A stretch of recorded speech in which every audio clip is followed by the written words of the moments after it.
नमस्कार दोस्तों, मैं दीपक कुमार स्वागत करता हूं आप सभी का एंटरटेन फॉर यू के इस यूट्यूब चैनल पर। दोस्तों, आज के इस वीडियो में हम बात करने वाले हैं भोजपुरी की पहली सीक्वल फिल्म के बारे में। तो चैनल को सब्सक्राइब करके बने रहे वीडियो के साथ। दोस्तों, आपने भोजपुरी में तो काफ़ी सीक्वल फिल्में देखी होगी, जैसे निरहुआ रिक्शा वाला, निरहुआ हिंदुस्तानी, प्रतिज्ञा, विवाह। इन सारी फिल्मों का सीक्वल बना है, पर क्या आपको पता है भोजपुरी की पहली सीक्वल फिल्म कौन सी है? तो चलिए हम आपको बताते हैं भोजपुरी की पहली सीक्वल फिल्म के बारे में। तो जो भोजपुरी की पहली सीक्वल फिल्म थी, उस फिल्म का नाम है गंगोत्री।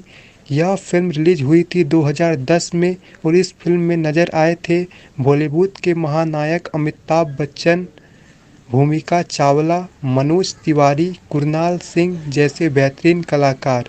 ये फिल्म गंगा फिल्म की सीक्वल थी जो कि रिलीज हुई थी 2006 में और उस फिल्म में नज़र आए थे अमिताभ बच्चन, मनोज तिवारी, हेमा मालिनी, रवि किशन, नगमा।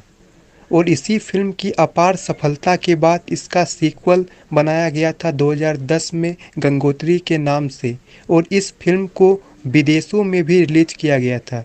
जी हाँ दोस्तों, जहां आजकल की Bhojpuri film all over India में भी रिलीज नहीं हो पाती है, वहां इस भोजपुरी फिल्म को ऑल ओवर इंडिया के साथ साथ विदेशों में भी रिलीज किया गया था और ये फिल्म बॉक्स ऑफिस पर ऑल टाइम ब्लॉकबस्टर साबित हुई थी।